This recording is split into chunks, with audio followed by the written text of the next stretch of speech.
welcome to This Week in Agriculture, a presentation of the Communications Unit, Ministry of Agriculture. I'm your producer and host, Christopher Holder. On this week's presentation, we bring you highlights of a field day hosted by the Guyana Rice Development Board at Little Biaboo, Mahika Creek. This event was held in September 10, and it featured farmers congregating there at Little Biaboo from all of the rice-growing regions of the country, with the exception, of course, of Region 9. However, farmers from Region 2, 3, 4, 5, and 6 were all well represented and were part of this grand day organized by the Guyana Rice Development Board to showcase the GRDB's latest variety, which is doing very, very well in terms of yields. It is meeting all of the predicted parameters for this new variety. We're talking here about a GRDB 15. This particular farmer known as Fish, the GRDB showcasing his crop of GRDB 15. It's just about ready for harvest. The farmers were allowed the opportunity of having a look at the crop, learning about the parameters, about his agronomic practices in keeping with the directions of the GRDB. We'll be hearing all about that in this presentation. This Week in Agriculture is produced for television by Matrix Video Productions. This is what a responsible, health-conscious person should be wearing when using agrochemicals on the farm. Wearing the proper protective equipment guards users of pesticides and other harmful chemicals from the cumulative effects of consistent exposure over a period of time. In the short term, exposure can result in skin or eye irritation, rashes, burns, respiratory problems, etc. Long-term results of exposure to harmful chemicals include certain types of cancers, birth defects, etc. Ensure you wear the proper protective equipment when applying pesticides. A message from the Pesticides and Toxic Chemicals Control Board, Ministry of Agriculture.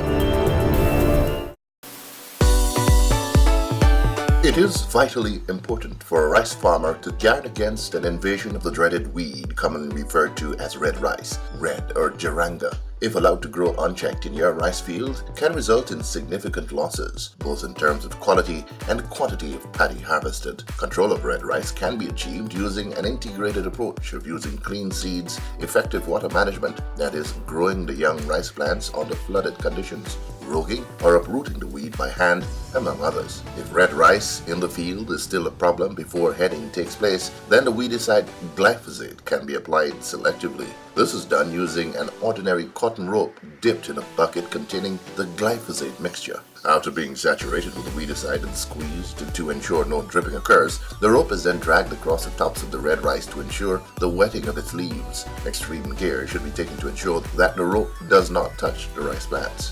This method has been found to be very effective as a last resort to eradicate red rice from your rice field. A message from the Rice Research Station, Guyana Rice Development Board, Ministry of Agriculture.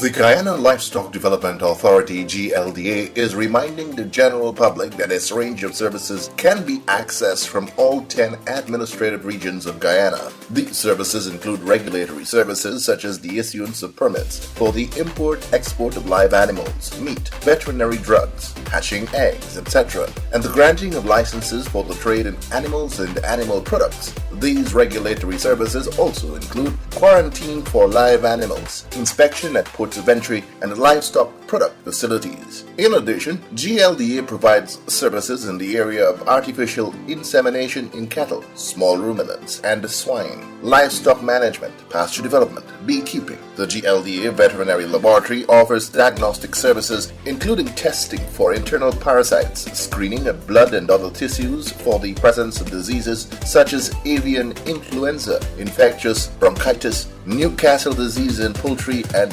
brucellosis, rabies, etc. in other animals. To access these services, contact the GLDA veterinarian or extension officers in your region or the head office on 220-6556 or 220-6557. A message from the GLDA Ministry of Agriculture. Have you heard of the Hydromet's latest service now available to you with the click of the mouse? Visit the Hydromet website at www.hydromet.gov.gy and click on ENACS, and the world of enhancing national climate service will be revealed to you, where you are afforded improved availability of, access to, and use of climate data and information. This collaborative effort with NMHS aims to quality control all available station data and combine them with satellite and reanalysis products. The main focus of ENACS is the creation of relevable climate information for local decision making. Users of ENACS will have unprecedented access to climate data for the past 50 years for every part of Guyana, complete with charts and maps that simplifies analysis of data for whatever period in whichever part of the country. ENACS on the Hydromet Service website, hydromet.gov.gy.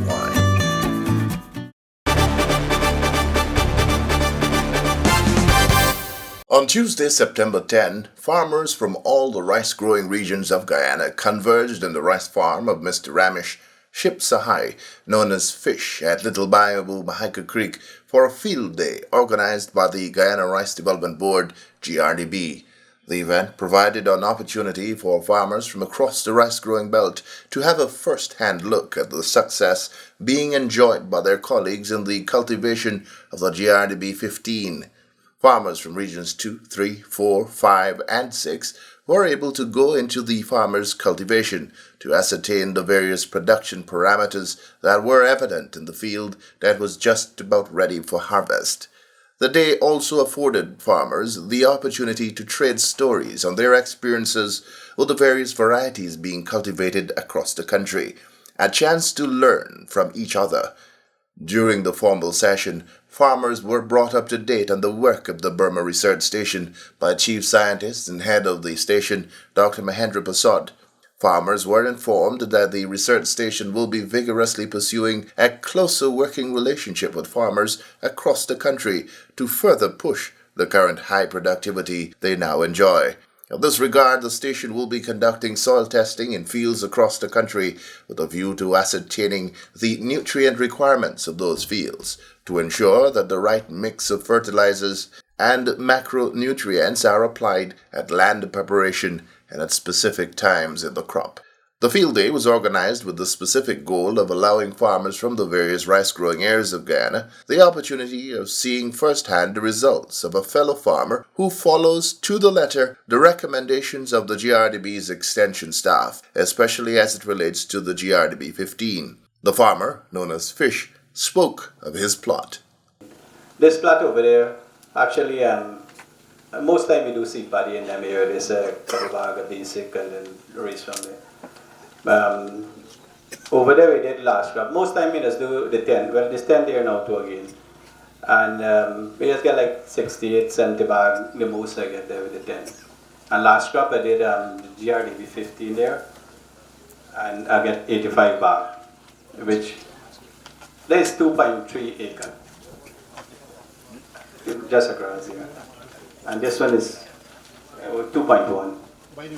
Overseeing the cultivation was GRDB's extension officer for Little Biaboo, Mr. Satish. He worked along with the farmer in ensuring the 6 improved practices were followed to the letter. Basically, my task today is to just share with you all what we did on this plot for the field day, and the farmer himself will be telling you exactly what happened during the course of the growth of the plot. So I just want to share something with you because I know this plot is not only related to the 6 improved practice, it's also about climate smart agriculture. And I have a definition here which says that climate smart agriculture is an approach that helps to guide actions needed to transform and reorient agricultural system to effectively support development and ensure food security in a changing climate. This plot would have sown on the 17th of May 2019. And I told the farmer when this plot would be bearing, it would be the time when the dew would be falling. Yeah. The next one over the other side in the southern side would have sown 2 weeks after. So what happened? That plot would have bear at least 2 weeks after this one, right? So basically what we sow 106 pound seed. This paddy was from the research station, and this is basic seed paddy. Germination is about 99% germination. the paddy was treated with FRIP, and the farmer spray 70 ml Livestock at 21 days. He will tell you more about this. He said, Satish, I don't see nothing but I take chance to clap on spray for the plant. Right? And he used FRIP at 70 days, 60 ml per acre and 30 ml per blower. And at 106 days, same thing again, and then use 40 ml jackpot at 108 days. So what happened throughout the growth of this plant looked healthy throughout. And the fertilizer is 14 days after we apply 80 pounds TSP, and we apply 55 pounds of potash. And at 25 days, we apply 80 pounds urea. And when we visited the plant, about 38, 40, the plant was already green. So he asked me what to do. I said, be careful, because this crop here, in this area, Dr. Manja would have already spoke about this area. I think Dr. Rajendra is here. He knows this area we have disease. And we decided not to throw the second dose of nitrogen fertilizer. Instead, we use some 20-20-20 on the plant. And the plant is right over here. You can see actually what happened. I'm going to tell you something now. And about 102 days after when we visit the plant, then the brown spots show up on this plant. It didn't came throughout. And from booting to maturity, you got to say around 106 days, we didn't have no paddy bug. I was monitoring this field. We had to do 2 quick spray at 106 and 108 days. There is all the paddy bug. But if I give you a little overview on Dr. Viva, see if Dr. Viva is smiling earlier, we had thousands of paddy bugs in this area. On the 15th of June, a Saturday morning, I came to this farmer and he told me paddy bug was in the trench. And when we came to the trench and we make one sweep, we had about 3,000 paddy bugs we had to spray. And throughout the crop there were paddy bugs, but not as plenty as what we found in the trench before. So guess what happened? On the 106th day, I came to the field about maybe 6 o'clock in the afternoon. And when I came, I told the farmer, and right away come and spray the night. And we go back the next day, 180 we had paddy bugs again. And we had to spray again because there were some grains on the panicle that was still in those days, so we didn't take check. So basically, there is a spraying for paddy bug, but throughout all the milk states, we didn't do no spraying for the paddy bug. Farmers from the various regions who had ventured into the farmer's field to verify for themselves the production parameters shared their findings with their colleagues. But we came a little early, and it was myself and other colleagues who were looking at the field. Having listening to the farmer there, one of the things is that what we notice is, Hardy mentioned, also the extension officer mentioned that they use it 20-20. Well, I think that's one of the bad part, is that you don't feed a plant by the leaf, you feed it from the root. And I think that's where some of the problems there, because when we look at it, you have some infestations there of paddy bug. Well, looking at it from that perspective, the farm that we have here, you wouldn't see any paddy bug now because it's at the reaping stage. You wouldn't see any caterpillar and other things that we were looking there, you wouldn't see it. The stem borer, you have about 2% of the stem borer there in the field. Sanitation-wise is about 80%. Good. It has some other things there because you cannot see it already past that stage. Also, what we look there is the soil. I think it lacks the potash and also the triple. We see some on-fill grain there that it lacks there. I think, though we have there the amount of fertilizer that they use there, if you carefully analyze it, when the men that broadcast it, their hands, probably when they broadcast it, you see a little bits where it falls, and the green is still there, and you see the panicle, some is more empty grains that you have there, and some is filled. So, though they use the nitrogen, and especially this autumn crop here, you have to reduce your nitrogen. And while coming in this morning, we were here about like 9:30. We still see the heavy dew on the rice. So I think that's one of the contributing factor there. I first did the 15 in the last autumn crop. and I just did 2 bags for 2 weeks, and I reaped 50 bags per acre. Last crop I did it back again because I sow my own seed paddy. I just take 2 bags, and I had 44 tons from it that I accumulate from my 14.7 acre.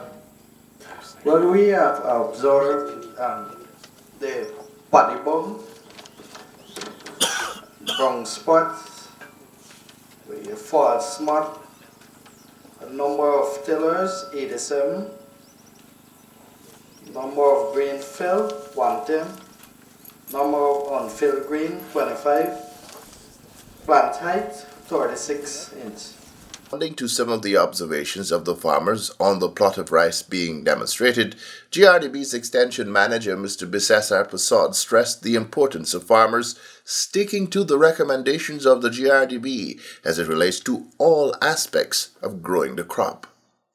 As we see very clearly, the variety and the quality of seed plays a very important role in our rice cultivation. Time of planting, very critical.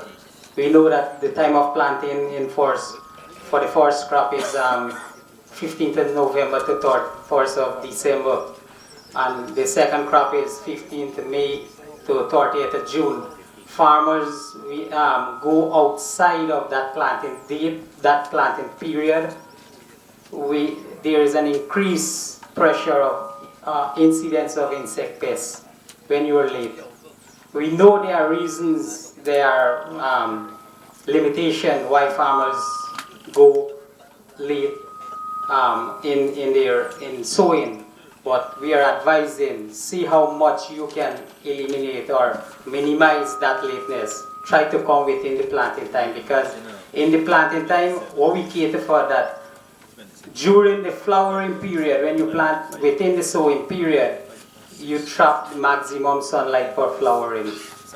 And once you get maximum sunlight for flowering, most of the grains are filled, and you're not ending up with wing grains and so on. Then you come down to seed rate. Seed rate is very, very important in sowing seed paddy, sowing your field. And over there we can see how much of us would have believed that that is 106 pound over there. 106 pound per 1 acre of the GRDB 15. Right? Our seed rate is from research we are seeing 80 to 110 pound. Maximum we can go 120 pound of seed, clean seed per acre. Now farmers buying seed paddy from other farmers at maybe 160 pound, 180 pound, but you can bring it down back to 120. What happens with the seed rate when you go with a decent seed rate? The plant tend to give better root anchorage, and more tiller productive tillers will emerge when you go with a decent seed rate there. And of course, it will reduce the lodging of the plant. When you go with a high seed density, the plant grows tall and slender, and as soon as it bears, the panicles give the grains, it lodge. So your seed rate is very important. We need to look at that. Seed treatment, GM spoke about the seed treatment. We want the farmers then to do back that seed treatment program. We had a very strong seed treatment program. We know that doing the seed treatment, it helps the plant or protects the plant in the first 24 or first 25 days. And when you protect the plant there, you should not spray that plant.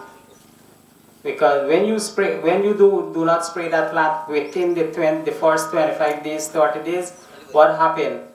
The natural enemies then build up in that field, and the natural enemies take care of the paddy bug when the paddy bug comes in. So we are advising the farmers not to do those kind of spraying when you would have treated your seed paddy from the day of sowing to 25-30 days. And what you have to do there is to keep monitoring the plant to see if there is early season insect or a season pest affecting the plant, and based on that, your observation, and if it is above the threshold, then you can apply your insecticide. But if there is no early season pest on the plant, there is no need for a preventative spray like what Uncle Fish did at 21 days when he said he sprayed, but he didn't see anything. He gave a preventative spray. When you do a preventative spray for insect, not the fungus, for insect, you're killing out the spiders, the ladybird beetle, and so on. Those are the natural enemies that take care of the paddy bug. Coming down to weed, insect, well, we spoke about the insect pest control. Weed, you have to take care of your weed, especially the Jusia, the Morina, and so on. You have to take care of that within the first 18 days. You might not see them, but they are there. You know when you notice it? When it doesn't start flower, then you say, oh gosh, weed in the field. And then you rush to spray at that time. It wouldn't help. The weeds are way above. So weed control has to take care at the early stage of your crop. And when you do weed control, we do not mix insecticide with a weedicide. We have to go with the weedicide and weedicide alone. That will take care of the weed. Because you want the beneficial insect there to be in the field, not to kill out the beneficial insect. So do not mix your weedicide with insecticide. And of course, your balanced nutrition. This is a main man in in having a high yield. And balanced nutrition not just will give you a high yield, but give you a healthier plant also. We would have recommended for the 6-25-25 fertilizer or the potash or the triple. It's there. The rate is in the program also here to be incorporated into the soil before you plant. Because in the event that there is rain during the early season of the crop, you can apply a fertilizer that is in the soil already. That will not leach. The triple and the potash will not leach from the soil. And of course, your urea fertilizer, at 10 to 18 to 20, 21 days, you must apply your first dose of urea fertilizer. So these are some of the things that we must put into practice if we want a healthier plant and have our yield, have an increased yield. And of course, your water management. Very important here that when you apply a urea fertilizer, you need to drain your field. We can apply the urea fertilizer in high or deep water. We know in some areas where the land is not that relatively level, you have difficulties in drainage and so on. But as much as you can drain the field to apply your first dose of urea, it will be very effective. Among the observations made by farmers as it related to the demonstration plot was the issue of brown spots and other fungal diseases that were evident. Farmers asked what was the best method of dealing with these problems. Responding to these questions was GRDB's plant pathologist, Dr. Rajendra Prasad. There are four major diseases that affects the rice crop. We started off with the rice blast, the brown spot, sheet blight, and sheet rot. Right. So the question is if you can switch the use of the glory, or if you can spray before. With the advent of climate change and everything, we have seen upsurge of the brown spot now, and also an increase in the grain discoloration. So part of our new recommendation is for us to apply protective spray rather than curative sprays for disease control. And so we are advising farmers to apply the fungicide when the plant is the force application when the plant is around the panicle initiation, just about to heading into flowering. Or if you don't, around, let's say 1%, when you just start seed the borsing, that's the first time we're recommending if your crop is clean throughout up to that stage. And the second spray within 7, 10 to 12 days after. 2 protective spray, and that should take you through the crop. It would protect your grains. It would help you having more shinier grains. It would also help you. We have found from our research, our trials, that the application of these fungicides have shown some level of increase in your yield.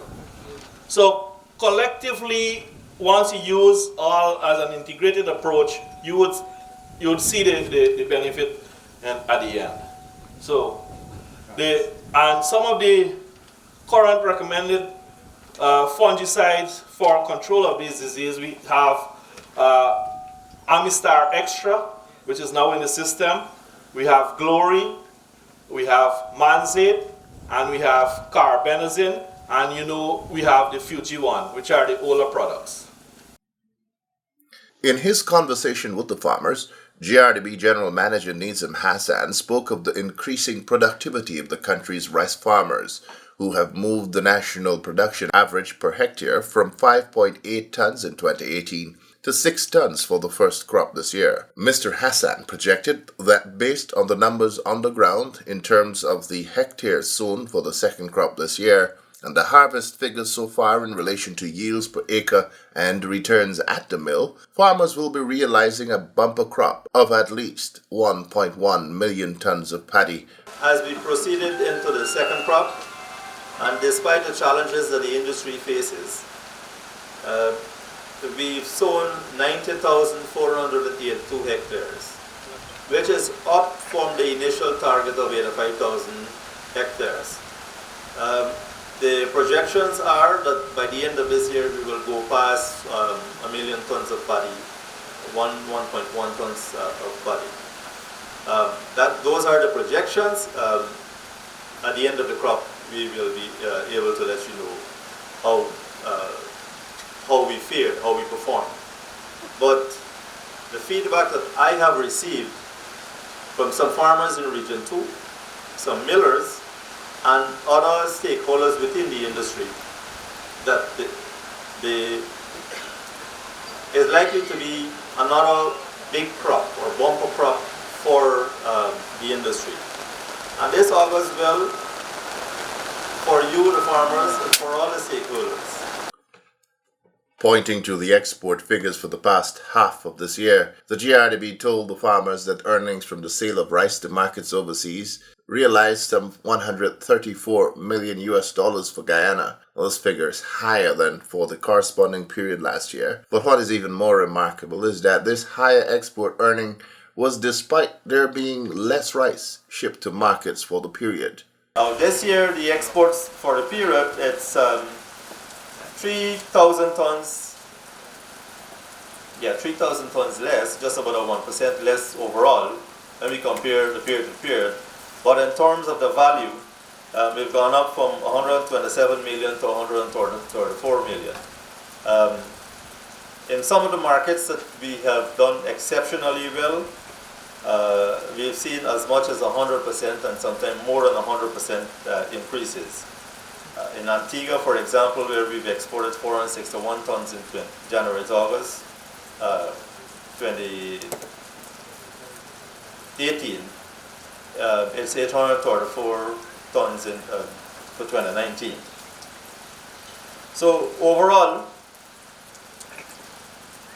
we've seen increases in countries like Venezuela, where our exports for the half of 2018 is 2,770 tons as against 74,912 tons. Just as a correction, I was saying January to August, this is actually the half year, January to July data that I'm giving you, right? So we've seen increases in blocks like in Europe. Last year we sent 70,367 tons to Europe, and this year we sent 158,751 tons. So in some of the markets we've seen increases, some of them are stable and some of them went down a little. But essentially production has been increasing in terms of hectares and in terms of yield, and markets, given the vagaries of how markets operate, have been progressing satisfactorily.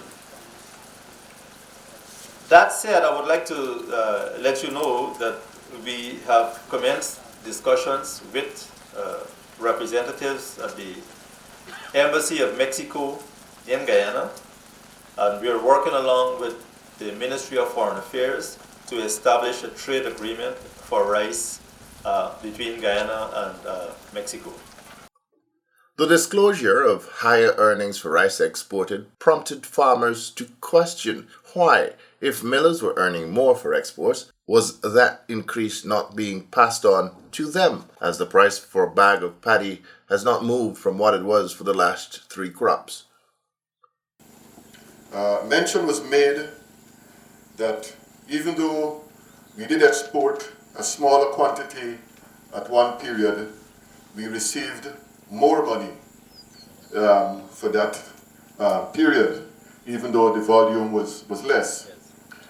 So we want to deduce that we're getting the impression, therefore, if the farmers are being shortchanged with regard to the price, because the price for paddy has not increased over the recent past. So we're just getting the feel that if you could export less and gain more, it means that there must have been an increase in the price which was paid for the commodity at that time. In his response to the concerns of the farmers, Mr. Hassan urged that farmers keep themselves informed of world trends as it relates to the various markets and prices being offered, so as to be armed with the information that would allow them to negotiate with the millers. In some of the markets that we currently export into, the price is higher than normal as against other markets. So let's take Venezuela as an example. The price paid for export to Venezuela is higher than the price is being paid for our regular markets in the Caribbean, and some other countries. So overall, that figure that I gave is a cumulative figure, right? So you would see that the volumes were a couple thousand tons lower, but you had a higher US dollar value. That is because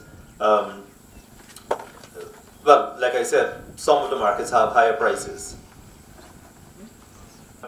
You would appreciate also that there is no price control, so it's not that something that the board is involved in setting prices.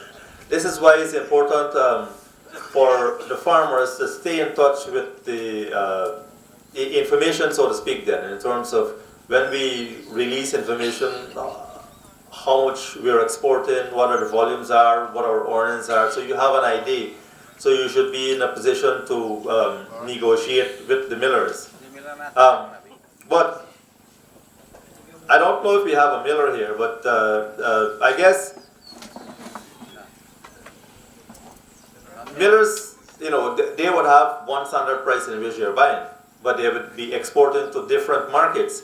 It will be difficult, I think, from a business perspective, for a miller to say, okay, I'm taking your paddy to send to a higher price market, so I'll give you some more. And then when the other farmer comes, well, your paddy is going to a particular market, it may be difficult for them to arrive at a situation like that. The general manager posited that while the rice board is not in a position to command rice millers to offer better prices in a free market system, it has been engaging them with a view to ensuring that farmers get a fair price for their paddy. He urged the farmers to lean on their rice production associations such as the RPA to negotiate on their behalf, an idea that was scoffed at by farmers. It's a difficult thing to farmers to negotiate for price. We have a paper union, the RPA, they don't do anything. And I don't feel the GRDB or the government should just pull themselves out completely and leave these things on farmers and millers.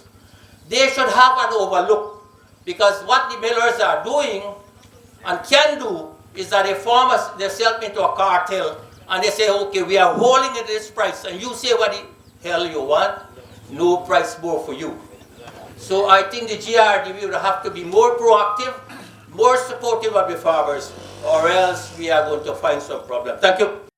Mr. Mahadio also made a number of suggestions for government action that would help farmers in a number of key areas. The bottom line, farmers are hoping to have a better, more money for their yields. It does not necessarily mean, I'm not making a speech, right? It does not necessarily mean that we have to get $2 more. There are other things that the authorities can help farmers in. One, I noticed, this is a suggestion, last time they had, I suggested this, I see they have it now. Periodically, the GRDB has been sending an advertisement on the preventative measures, on spraying and broadcasting and so on. I want to suggest, humbly suggest, if they can make booklets or leaflets, distribute them to farmers, because I wonder, with all due respect to farmers, how many farmers have access to the newspaper and so forth. That's one. Two, with this climate change, farmers, and I think you will agree with me, farmers are finding it very difficult to have their paddy dry. Sometimes you have to throw it one day, pick it up, throw it again on the other day. Add that to the cost, and it is a significant amount. In addition to that, you don't get proper drying, so your germination is affected. I want to suggest, I think the farmers would agree, if they can do better, or if they can introduce drying floors, like King Road, they have a whole mile of road stretch, about 4 rods wide, 50 feet. What they could do, metal or asphalt that part, that farmers can use that part to dry paddy during the season, and it will serve as a road sometime. Because what is happening, if there is any King Road farmer here, 2 o'clock in the morning, a truck park on the piece of concrete that they have, and that is it for the day. If it's a double axle, and the other farmers have to try on the roadside and so forth, and the farmer and the police sometimes have a field day on that. I am saying, like in Region 5, we have a reserve in Colombia. It's about 100 and something feet. They can do something there, put a drying floor there. Now we are drying at Mahaika, the Hoop area, the crossing. I notice a housing scheme probably going up there. Sometime you hear people are going to stop you to do that.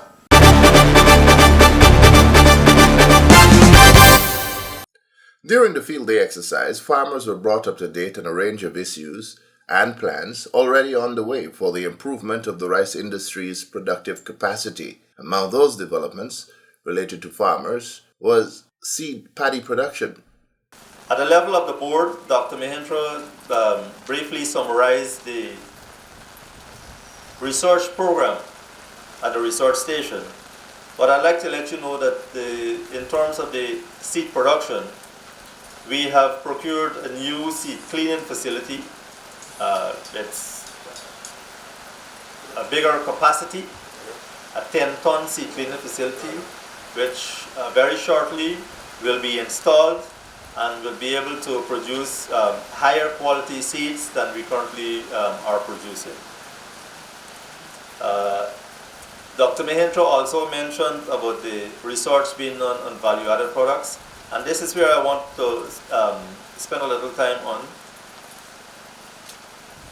When we look at the value chain of rice production, essentially we've done a lot of work at the Rice Board in terms of production-oriented research. Farmers, you would recall, a few years back, the yield may have been 4 tons per hectare. Look at where it is today.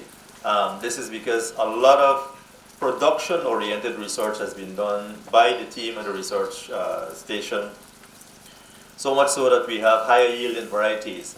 And that work continues as we continue to work on improving yields. But at the same time, we've been exporting paddy and rice. These are just commodities, and they have to withstand the vagaries of market conditions. Meaning rice is rice, paddy is paddy. So if globally prices fall, eventually you will see that the millers themselves, because they're participating in a global market, their price to you will fall. So what we've been doing in terms of research is trying to add value to rice, create value-added products, do some research for downstream processing, so that other products can be developed with rice as an ingredient. We are seeing that there's a small development in the market, and I say so to the extent that we already have some products that have rice or rice flour as ingredients already being imported and sold on our market. And so we want to do research and develop products such as noodles and different kinds of products using rice as an ingredient. That essentially will create a more stable value chain and create greater opportunities for your paddy and your rice and so on. In terms of seed production, and again, Dr. Mahindra mentioned briefly on this, we've commenced a diversified seed production across the regions, where apart from the GRDB producing seed at the research station, we are working with farmers in all of the regions to produce seed to be supplied right back to the farmers in the respective regions. The results of this is just started in this crop. We've been doing it in Region 6 for a number of years, but we've added the other regions. So the results of that performance will be seen as the seeds are harvested later in this crop. Also, we've started some research on hinterland production of rice, where we are working with some Amerindian indigenous villagers and villages, primarily in the villages of Shulinab and Quarry. This project has been spearheaded by our agronomist.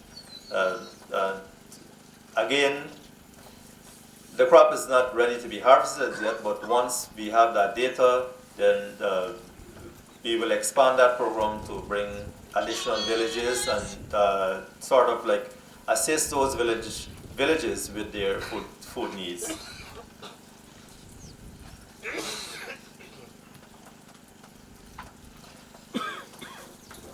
During this crop, and so in some of the regions, especially maybe in regions 2 and 6, we've had situations where the levels of paddy bugs have been above the threshold. The board embarked on a program where, as you know, it hired spraymen, it provided chemicals, and it paid the spraymen, and it used its staff to move around, going across the regions, the areas where paddy bugs were on the dams. This is because the bugs were seen earlier. It was reportedly seen earlier than it would normally be seen. That effort, we have had reports, has been well received, and the project itself of spraying on the dams has been effective. So much so that notwithstanding in some areas the levels of paddy bugs may be at the threshold, for most of the other areas we've had reports where the levels have dropped significantly. Also, to support that program that we started, our project, we also had the benefit of some advice from two consultants from FLAR, FLAR being the Latin American Fund for Irrigated Rice. And they went across to all the regions, and they may have met with some of you, but for sure they've met with farmers across the regions. And in their report and their feedback to us, they've said that we need to focus on a couple of things. Some of this you already know and you're practicing.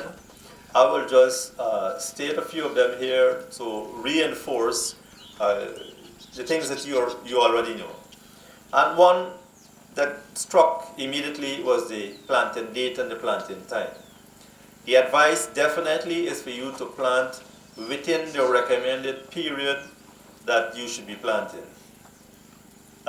This is very important that farmers stick within the planting period, and also, and especially farmers within a particular area should be planting simultaneously together, because if you have a farmer who is 3 weeks, 4 weeks ahead of a farmer, you have the situations of the pest and pest problems. Secondly, they also recommended seed treatment. And know that a lot of the farmers are using or practicing treating their seeds. This is something that is also recognized that we continue to do and we accelerate. And for those farmers who are not yet practicing seed treatment or treating their seed paddy, it is highly recommended that you treat your seed paddy. Among the other things that were discussed was the rational use of selective insecticides. This is very important. From their visits, we have heard from the farmers themselves that in some cases, the farmers may be spraying even before or without seeing a pest. And it has been termed that it's a preventative spray. Well, the consultants feel that this type of spraying or this type of trying to make sure that nothing don't come and attack your crop, right, is not necessarily good, because at this time when you do these spraying, you could be killing some of the beneficial insects and the insects that can deal with some of the other pest issues that you may have. The GRDB team there pledged work even closer with the farmers and key partners such as sister agencies, National Drainage and Irrigation Board, MMA, among others, to ensure that a holistic approach is taken to the development of the rice industry here. Farmers have since showered praises on the GRDB for the day's activities and the chance for them to interact with their fellow farmers from the various regions. In a vote of thanks, this farmer spoke on behalf of them all. Before I thank you, the real person here who is the farmer to me is always important. I want to say thanks to the manager for he really appreciate the turnout. But I want to say on behalf of the farmers who are here, we are very thankful to you as manager to give us a free day like this for this year. Previously we know how things were going, we just get more than one free day. But nevertheless, we are thankful for this. And my second thank you to you.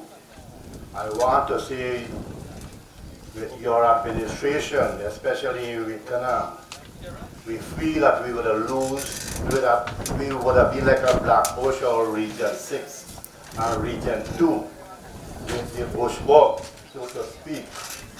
But with the idea or the ideas you came up with your team, your workforce, so to speak, that you come up before we get the rice to bear, we work on the dam, the mill, so to speak.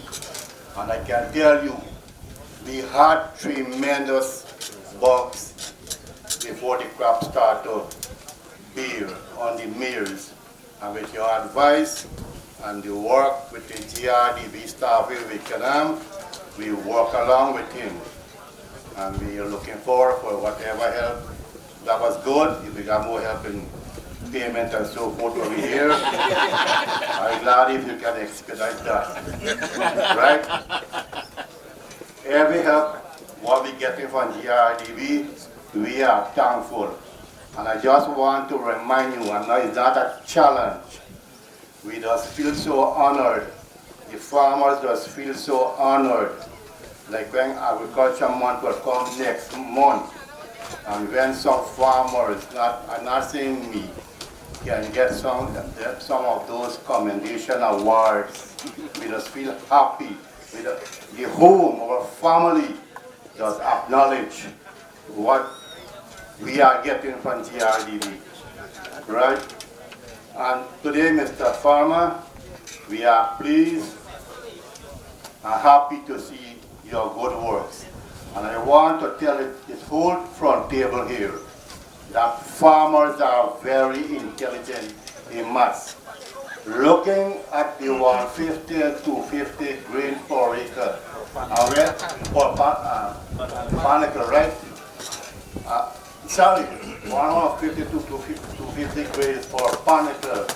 When that farmer from Region 5 came out to give his view about his plot, and when he said one of those panicles had 115 grains, he was very bright to say the 115 grains would give 35 bags per acre.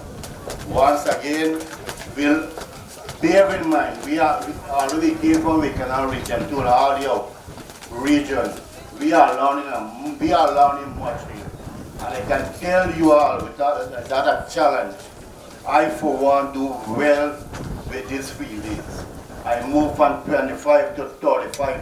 I mean, now move from 45 bags per acre. Right? Last crop, 45 bags for the first time with this new variety. And I gave them what my observation and the Wickenow farmers' observation made on the 40 plus. And my 40 bags plus per acre comes from field day. Thank you all.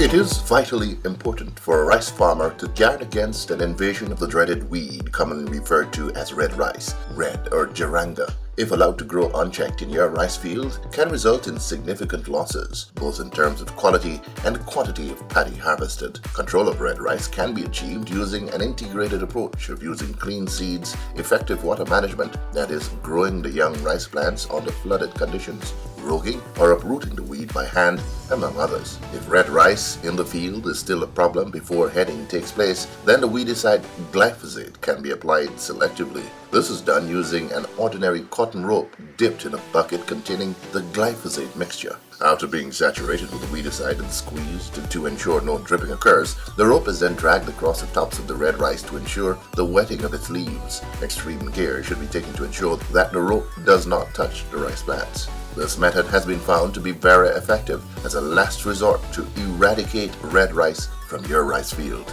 A message from the Rice Research Station, Guyana Rice Development Board, Ministry of Agriculture.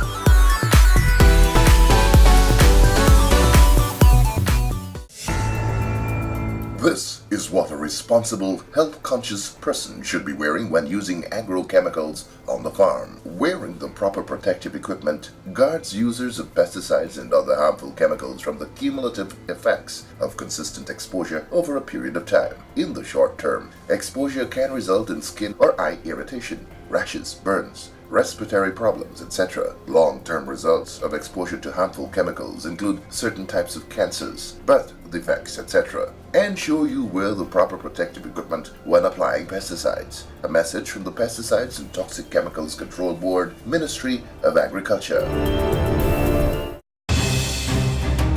Climate change is now a real issue for Guyana's agricultural landscape. The Hydrometeorological Services Agromet Unit is urging all farmers to be aware of the weather factor and its impacts when planning their agricultural activities. The unit is further urging farmers to make use of the products tailored to their needs that are now available on the Hydromet website at hydromet.gov.gy. Click on the Farmers and Drought Monitoring Bulletins. These products will allow you to access various information such as seasonal outlooks and agricultural advisories. A message from the Hydromet Service, Ministry of Agriculture. Here's an important notice. Do you know that it is illegal to import, store, distribute, sell, and purchase antibiotics without a license or prescription, as the case may be? According to the Antibiotic Act of 1952, owners of livestock and other animals are not permitted to purchase and use antibiotics unless prescribed by a veterinarian. It should be noted that the misuse of antibiotics could result in the development of resistance to the very antibiotics, which in turn will pose health risk to the animal and to humans. The GLDA advises that farmers should not administer antibiotics to animals unless prescribed by a veterinarian. Non-compliance with this act will result in fines and imprisonment. A message from the Ghana Livestock Development Authority, Ministry of Agriculture. The Guyana Rice Development Board is reminding farmers that the effective use of insecticides for managing paddy bugs require the following steps. Mix the insecticide properly. Fill the motor blower or spray can halfway with water. If insecticide is a powder or granule, then dissolve the recommended rate in a bucket before adding it to the half-filled blower or spray can. If the insecticide is a liquid, then add the recommended rate directly into the half-filled blower or spray can. Shake the containers containing water and insecticide. Add water up to the 13-liter mark, then shake again. The sprayman is now ready to spray. Determine the swath based on the wind direction and speed. Ensure overlap of the spray mixture for best results. Be warned that in order to be effective, the spray swath needs to overlap, especially when there are more than one worker applying at the same time. If the spray swaths do not overlap, the bugs will thrive in the unsprayed areas. They will continue to feed and multiply. A message from the GRDB, Ministry of Agriculture. Well, that's all the time we have on this week's edition of This Week in Agriculture, a presentation of the Communications Unit, Ministry of Agriculture. I'm your producer and host, Christopher Holder. This Week in Agriculture is produced for television by Matrix Video Productions and Advertising, based in East Berbice. Remember Agriculture Month coming up, a whole month of activities being planned for you. We'll be telling you about that in a grand launch to happen on September 25th. Lots of great things happening. You want to get involved in this month of activities. Here's a chance. You'll be learning how you can do that later down. Until next time then, be good to yourselves and to each other.